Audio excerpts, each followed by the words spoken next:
Everybody, this is Dr. Charlotte with the Happy-ology podcast, and this is episode 9. Today we are going to switch gears a little bit and talk about vibrational medicine.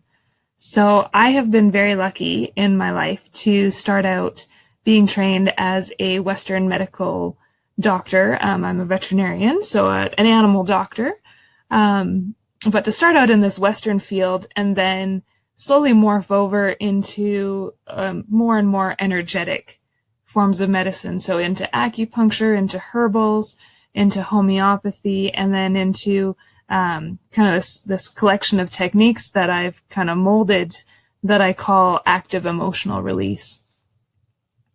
And I always say that each of those sort of is a layer deeper. So we've got the physical, which is what is on the surface. That's what we can see. And then we've got, I like to call it the transitional. Or transitional, or maybe translational is a better word. And this is kind of where the acupuncture meridians sit. This is where like the chakras sit. All of these things are kind of like they seem to act as energy vortexes, bringing energy in from the energetic into the physical. And they're sort of that transition between the physical and then the deepest layer that I call the energetic, or sometimes I call the emotional body.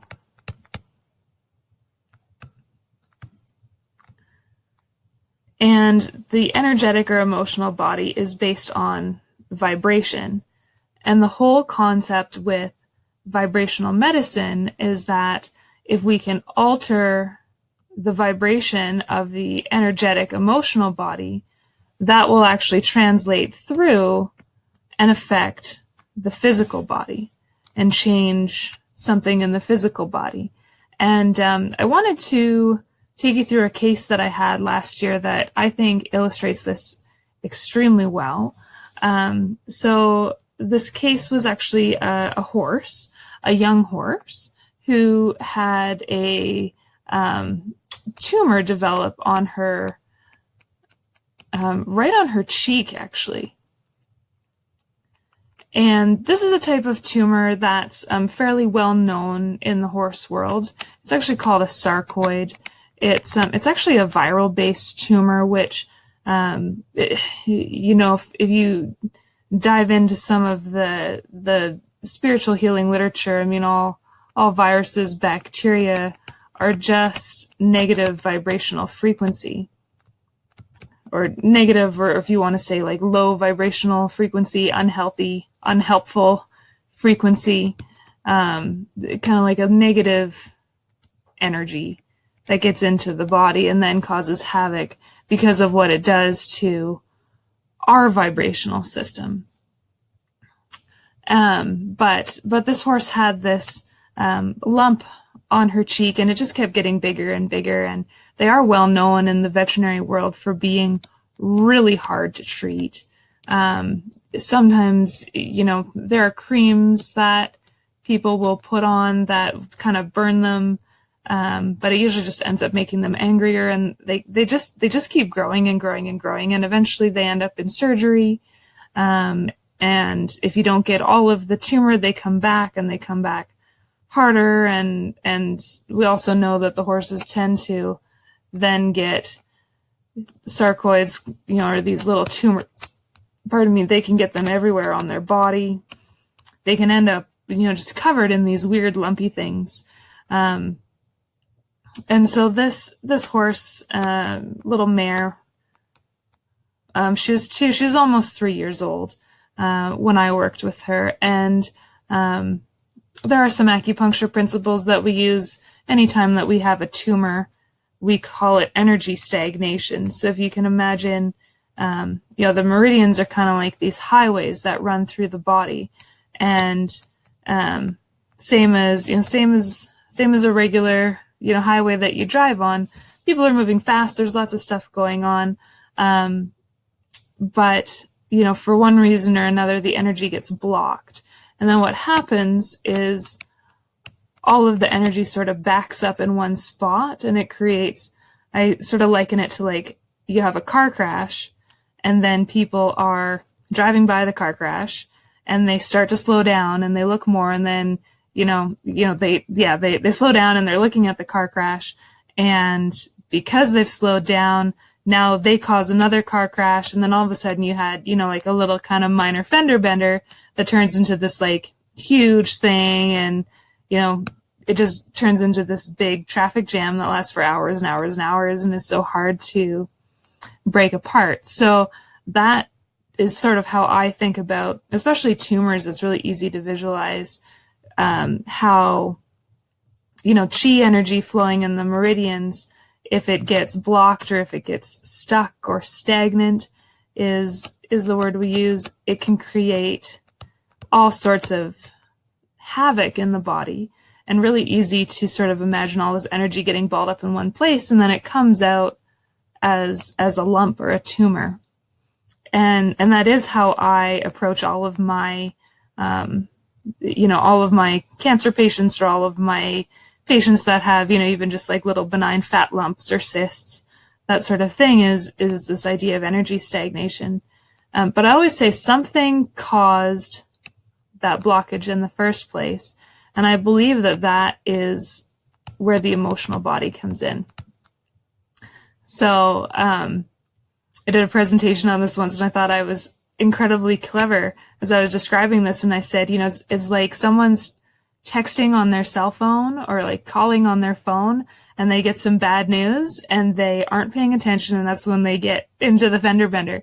So, it's kind of like everyone's driving along just fine, and then there's some type of emotional, energetic thing that comes in, and it just messes up how the energy is moving, and then we just keep getting a worse and worse blockage.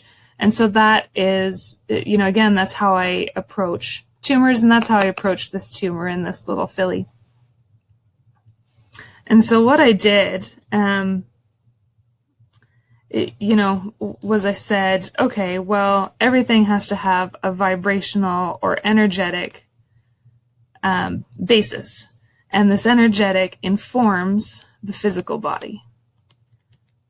Lots of people might say it's the physical body that creates the energy field, but I believe it's the other way. And there's quite a few papers out there, especially early development papers, that show that the more energetic aspects come in first, like the acupuncture meridians and a little tiny fetus. It's actually the acupuncture meridians that get laid down first, and they inform where all of the body parts are supposed to be. It's that kind of and even from just a pure biology standpoint, they know that there's like an energetic, I think it's like an electrical field that lays down before all of the actual body parts come in. So that's just kind of a cool aside.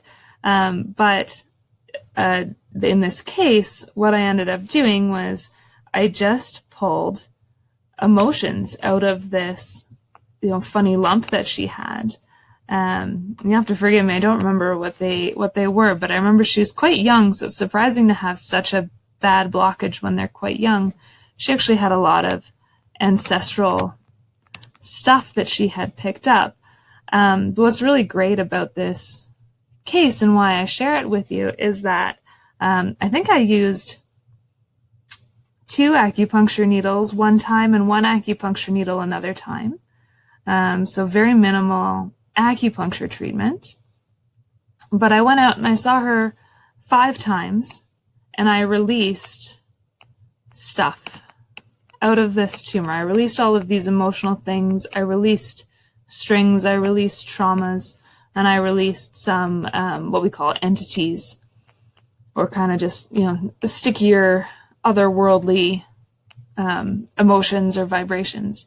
And that was her treatment. Was 5 times I went out there and I, did very minimal touching of her, and I released all of these blocks that were affecting how her energy field vibrated, and that tumor disappeared completely. And it's been a year now. It's not come back. She's got a long life ahead of her, so we'll see if it pops up again or if another one pops up somewhere else. But for me, just really, it was a really kind of clear-cut case of I just relieved energetic disturbances, emotional disturbances in the field, and that all cleared away. And so again, what we're really talking about is, there's a physical body, and then there's kind of this like energetic vibrational field that's all around us. And it's the energy or the vibration, or if you want to call it, frequency, or I sort of picture this undulating wave, but it's this energy that creates and informs the physical body, not the other way around. And so for me, in all of the work that I do, if I have a physical problem, I'm always looking at the energetic or the emotional aspect behind it, because I can get, maybe my results are a little bit slower. I could have pulled that tumor off with surgery in half an hour, but, I was able to, in 5 treatments, get it to go away without touching her, without using anesthetic drugs, without cutting into her flesh, without, this kind of high risk of there being a recurrence or it coming back with a vengeance, as they say. And the whole idea with vibrational medicine is, in the energy fields, I sort of picture them as little corpuscles of energy, these little sort of blebs or blobs, just these kind of balls of, negative emotion, I would typically say, or just, aberrant vibration, negative vibration, unhelpful vibration, low energy vibration, something that is just, not quite right, not aligned with the best vibration. And of course, if we, knowing what we know about waves from physics, waves always sort of carry, they have this, they always have, highs and lows, peaks and troughs, and they should always be equal distance apart, and the wave is always traveling at kind of the same speed or the same frequency with the same wavelength. And what we always like to try to do is get into a pattern of resonance, which is what stabilizes a wave. And so it's sort of, if you've ever seen like standing waves in a pool, where basically what it is the wavelength is just the right length that, as it bounces off one side, it matches the wave that it's sort of like crashing. If it's going, one way and then it hits a wall and it bounces back, a standing wave, the peaks and troughs are going to end up at the same place, and you get this really nice this resonance effect where the wave just keeps boosting itself and making itself stronger. And what happens is, with one of these little negative energy corpuscles, it comes in and it knocks the vibration out of alignment. There's that word alignment again. So it knocks the vibration out, and then all of a sudden it's chaotic, and the vibration isn't able to support and maintain itself the way that we want, or the way that we should have. And it just sort of, this one little bleb sort of shoots out across the entire energy field. And of course, our bodies are quite resilient and resistant. Safety, I'm sure we've got lots of safety measures built into our energetic field the way that we do in our physical body. But, this little, maybe it's just one little bleb of negative emotion, it pushes out and it disrupts the vibration of the energetic field. And when the energetic field is disrupted, and when it's disrupted enough, that's when we end up with physical symptoms. And vibrational medicine really is talking about removing the offending negative, blob that's changing everything. So vibrational medicine is about restoring the healthy vibration of the energetic field.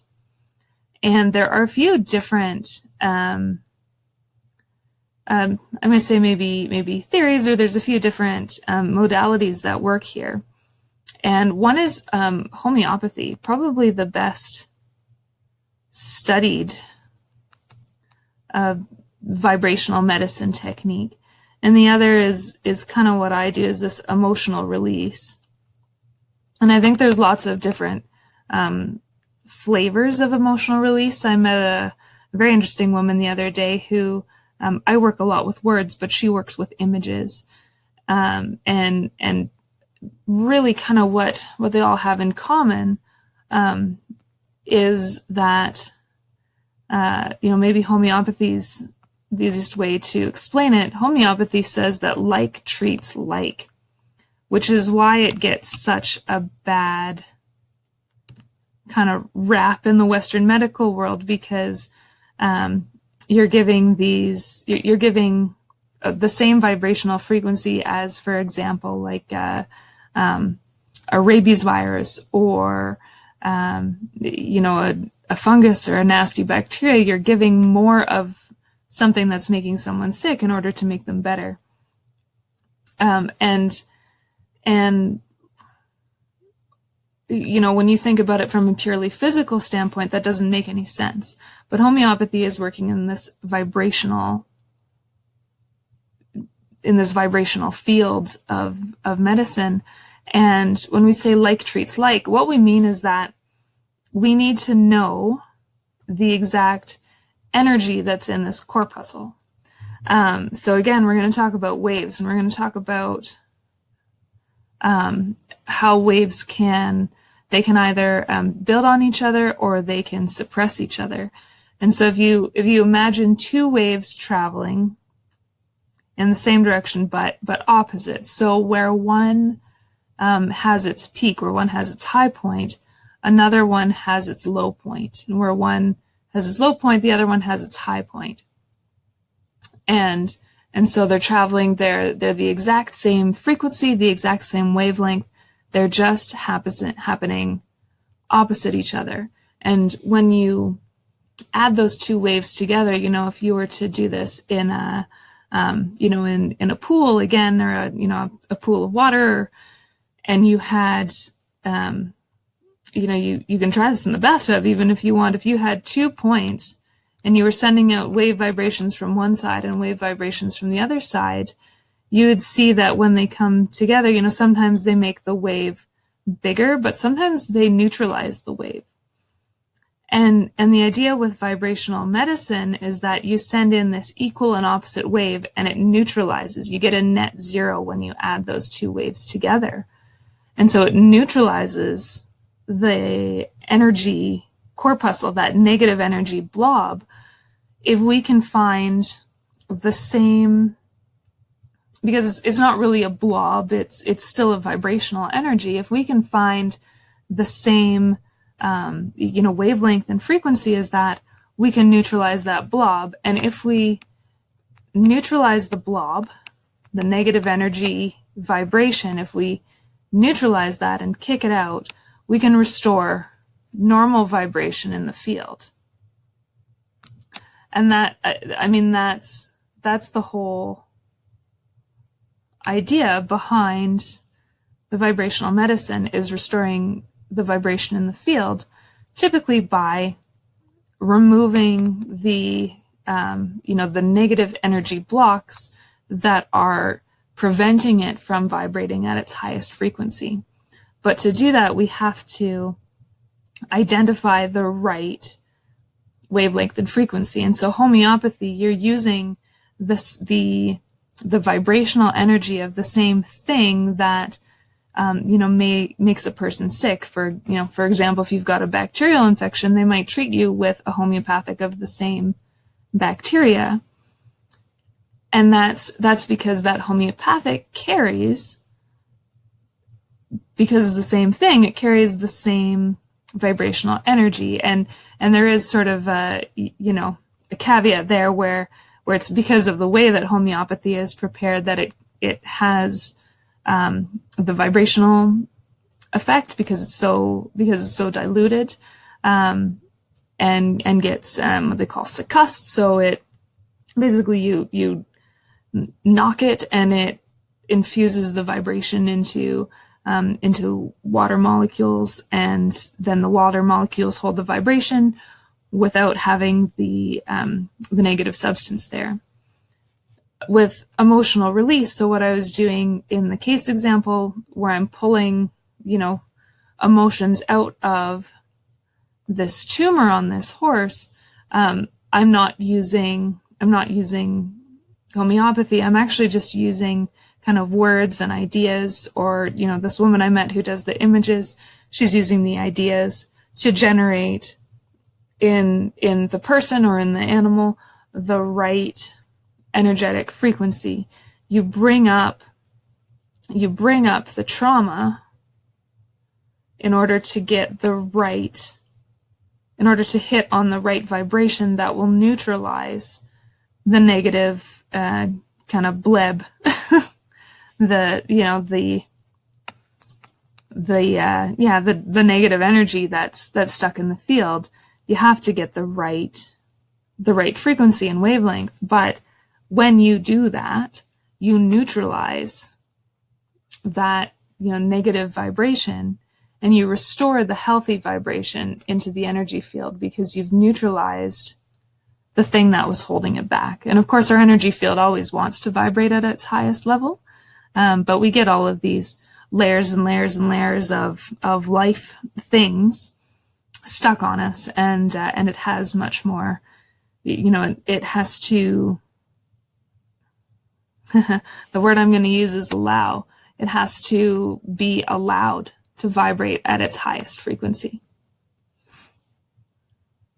And so that is vibrational medicine in a nutshell, and how it works and how I primarily practice medicine these days. And and so I hope that you like that. Let me know if you found that interesting. I certainly have a lot more cases that I would like to share with you over time while we talk about some of our other ideas as well. But for me, this is this is something that we don't talk about very much. This is something that and I appreciate, with my education being what it was, this is not something that's easy to prove. There's a really good book out there called Vibrational Medicine by Dr. Richard Gerber. And he goes really deeply into the theory, and he pulls lots of different physics concepts and different healing, just pulls all of these healing modalities together. And it's really a fascinating read, and it's probably, I've got it sitting right beside me on my desk here. Because it really is so, just vibrational medicine in itself is so powerful, and I believe that the world is moving more and more this way. And I do believe that this is the future of medicine. It doesn't mean that there's certainly times when we need Western medicine. If you break a bone, you want it set using some x-rays to guide you. If you've got a bowel obstruction, or if you've got a bladder obstruction, you want to use some Western medicine to clear something up fast. That said, I've had some good luck with bladder blockages lately, but sometimes I always sort of push a mixed approach, especially for anything that's really critical and life-threatening. But I think the mixed approach is really starting to be the future, and recognizing when there are things that we can treat energetically, things that we have, because it does take a little bit more time, because you treat the energy field and you wait for it to funnel down into the future, or into the physical body. There are some things that you have the time to treat energetically. There are some things that, are Western emergencies. There are times when antibiotics save lives, for sure. But there's also times when we can get away with something a little bit deeper, and frankly, something that's a little bit more lasting, when we actually remove the root cause. So take that with you.